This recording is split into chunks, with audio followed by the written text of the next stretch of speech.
welcome Amijoma Onyato tonight. The president says he will not relent in the fight against corruption, vows to intensify crusade. PDP senators withdraw support for APC government as Senate returns ambassadorial list to the executive. It's 800 days of ceaseless campaign for the return of the abducted Chibok schoolgirls. Activists demand better response from federal authorities. And British politicians make final push before Thursday's European Union referendum.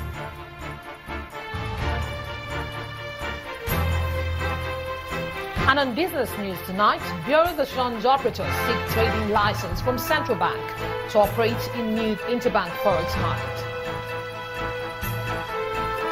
And in sports news, Real Madrid striker Cristiano Ronaldo scores a brace as Portugal survive early elimination from the 2016 European Championships. And from Abuja, I'm Yemisi Paye.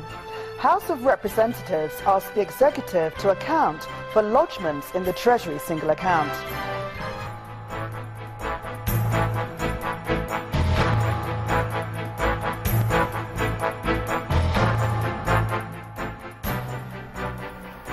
It's fight to the finish. This is what the president appears to be saying as he once more reiterates his determination to recover all looted funds as well as stop fraud in the civil service. President Muhammadu Buhari was speaking at a special session with the staff of the presidential villa, which held at the forecourt of his office. He insisted that the anti-graft drive will continue under his leadership and asked his staff to be people of integrity. It was a gathering designed to welcome back the president as well as let the civil servants in the presidential villa have a feel of some government actions in this era of change.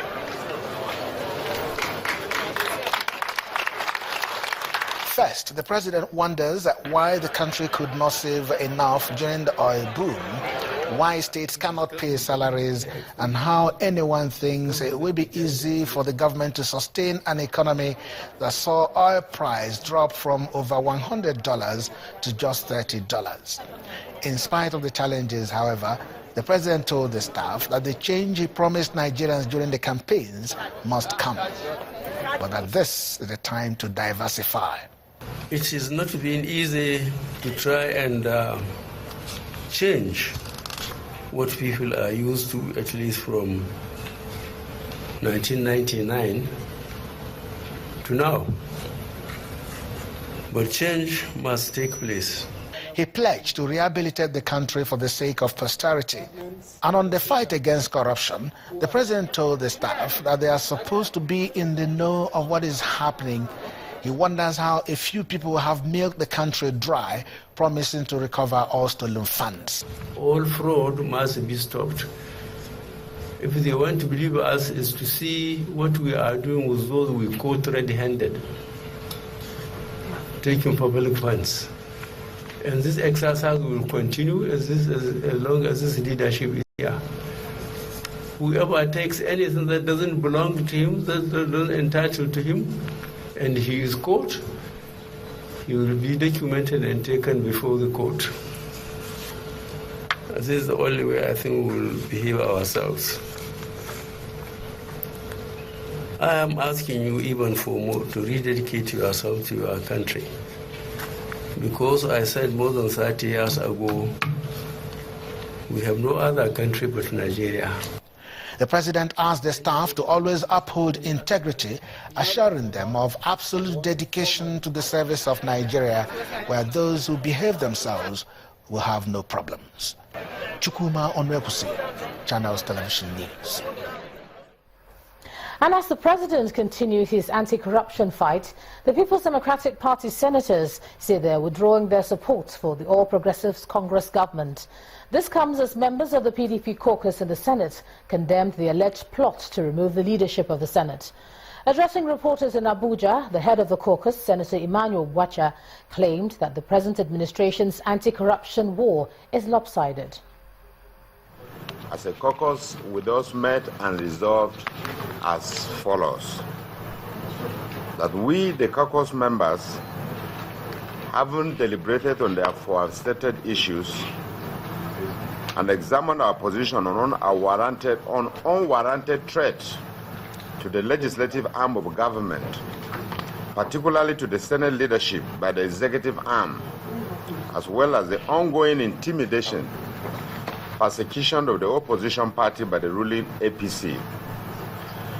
Arising from this position, the caucus passed the following resolutions: that we condemn in totality the orchestrated plot to remove the President of the Senate and his deputy through an illegal means, the deployment of state instrument of coercion to intimidate an independent arm of government like the legislature is now a major threat to the survival of our democracy. The glaring witch hunt of perceived opposition element in the polity is invitation to anarchy. The war against corruption should not be selective, must be fought with sincerity and not the politics that is now being played with the war against corruption. We therefore condemn in strong terms the sentiment displayed in fighting corruption. For instance, the freezing of the account of the Ekiti.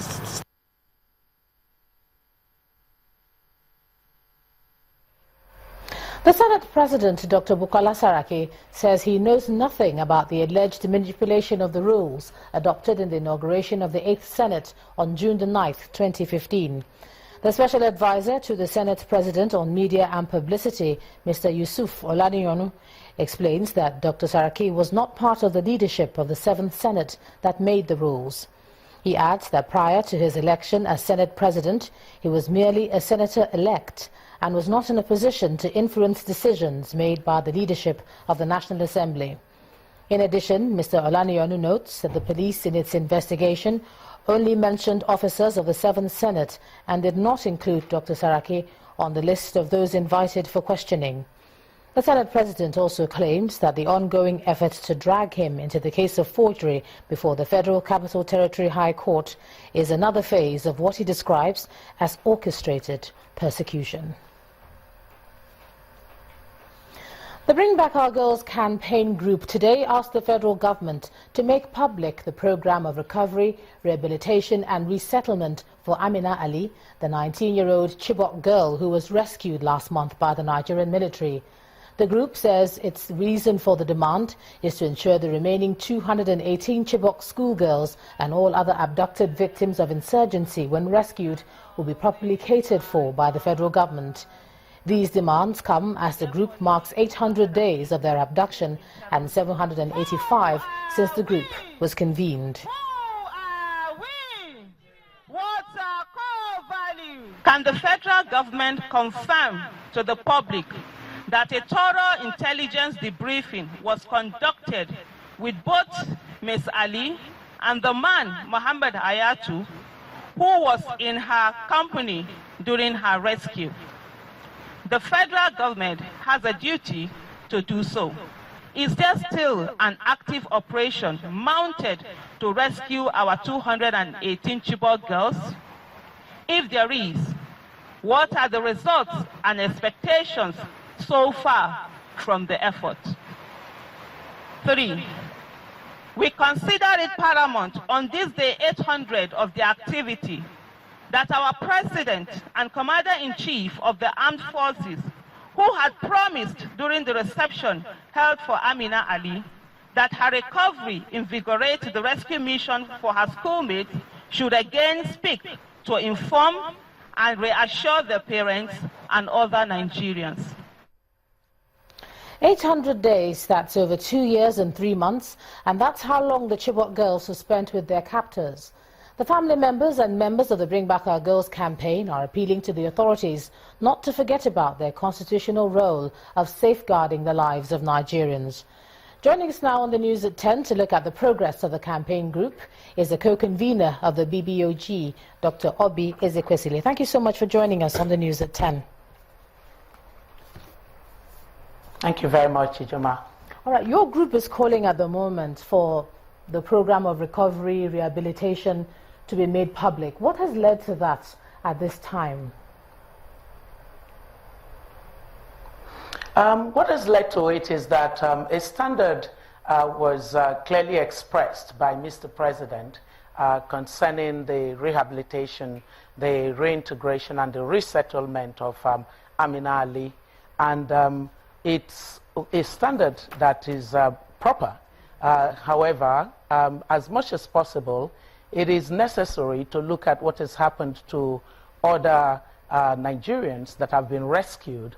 When you look at the kind of news coming out of the Northeast, you see that there is a monumental humanitarian tragedy right before us. We want to be sure that concerning Chibok girls, that the government would pledge and then fulfill that pledge so that they become a standard against which the measurement of how the human dignity of people who are rescued, citizens who are rescued, can be measured. Well, from what you've seen so far of that particular girl, Amina Ali, has she been taken care of to the standard that you are satisfied with? That is why we want full disclosure on what standard all right. What about the government is applying. What do you hear from the families of those who are still expecting their girls to be rescued? What sort of rhetoric are you hearing from them at this time? Is it one of hope or despair? You know, that day and the week of Amina's rescue, the hope of all of those families got rekindled. And they were so energized, and they felt that the federal government was going to ride on the coattail of that success to achieve as prompt a rescue of the others as possible. What they're saying 30 days, 31, 32 days after is that there just seems to be inertia. And we worried about that inertia. We did warn that it was necessary not to make equivalent the rescue of our Chibok girls with the rescue of one of them. There are 218 of them still missing, and the parents are expecting that their girls would be found.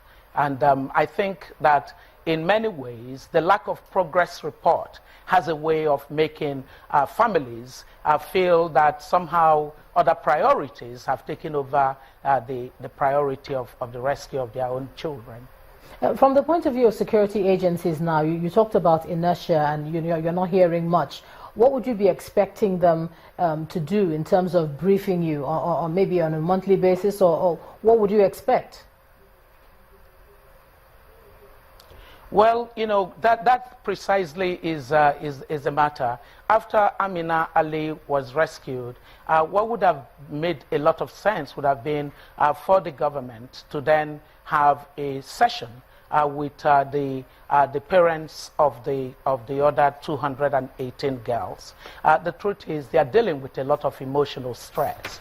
The more that there can be that conversation, the more that they can feel that empathy, the better it is for soothing them.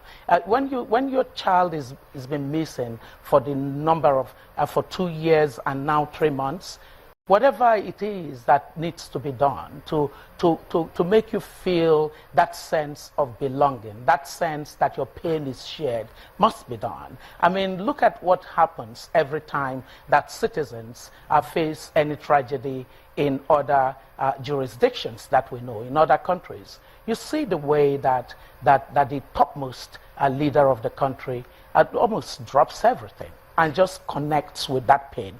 We need to get Nigeria to the point where human dignity is everything. And we will all understand that. We'll understand that it is perfectly okay that one of us is in pain and the rest of us are in equal pain. Because that's what makes for a just and equitable society. What would you hope that this administration would do differently from the last one? We want to see more demonstration of that connection with our Chibok parents. They need to feel that they are not, they are not just on the side, and occasionally things happen and then they are spoken to. We want there to be a system briefing for them. We had asked for this at the first time that we met with President Buhari, which was a very good meeting in July 2015. And we repeated that request when we met with him on the 14th of January. We still don't have that system, and that system is important. I always feel terrible when parents call and they continue to express the same thing and say that if it were not that BBOG continued to advocate for their children, that perhaps their children would have been forgotten. I think that's it's not something I want to hear. We want for us to have a nation where people can feel a sense that government is so close to them, especially when they are in pain, when they face tragedies. So that's important. Second is that the effort that is being made to rescue our Chibok girls, the public needs to get a sense that it doesn't just fade away into oblivion and then suddenly something happens, but that there is this sense that there is that sustained, effective, coherent and decisions are being made concerning the rescue not only of our Chibok girls but of all abducted citizens of the country. And we normally make the point that our Chibok girls for us represent a symbol of all other cases that government would need to act. We really believe that in the way that government acts, in the transparent way that it engages on matters that have to do with the lives of citizens, it builds social capital. Social trust is important. It's a hallmark of good governance for citizens to get a sense that there is an outcome toward which government is working, and that they can also understand the consequences, because full disclosure is being made. Thank you so much, co-convener of the Bring Back Our Girls, Dr. Obi Ezekwesili, for sharing your thoughts with us on the news at 10 tonight. And in part 2, after the break, new police helmsman assumes office, assures Nigerians of safety of lives and property. That's in a moment. You stay with us.